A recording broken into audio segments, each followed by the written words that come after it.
चल दिहले कवन पापा बेटवा बियाहवे हे। चल दिहले कवन पापा बेटवा बियाहवे हे। दल के चिड़ैया सब उड़त जात हे। दल के चिड़ैया सब उड़त जात हे। कहीं तू चिड़ैया सब उड़त जात हे। कहीं तू चिड़ैया सब उड़त जात हे। हम जे जाइले बेटवा बियाहवे हे। हम जे जाइले बेटवा बियाहवे हे। ओ चल दिहले आपन चाचा बेटवा बियाहवे हे। चल दिहले आपन दादा पोतवा बियाहवे हे।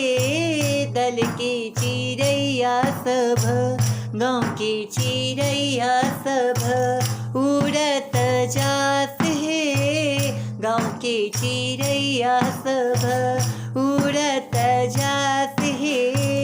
चल दिहले आपन फूफा बेटवा बियाहवे हे। चल दिहले आपन मामा बेटवा बियाहवे हे। दल के चिड़ैया सब उड़त जात हे। गाँव के चिड़ैया सब उड़त जात हे।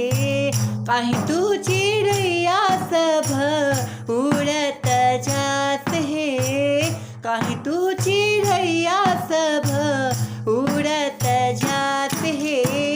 हम जे जाइले बेटवा बियाहवे हे।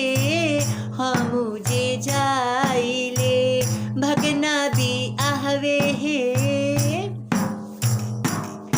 ओ चल दिहले आपन भैया भाई के बियाहवे हे। चल दिहले आपन जीजा साला बियाहवे हे। गाँव के चिड़ैया सब उड़त जात हे।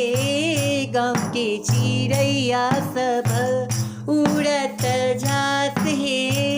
काहे तू चिड़ैया सब काहे तू चिड़ैया सब उड़त जात हे। काहे तू चिड़ैया सब उड़त जात हे।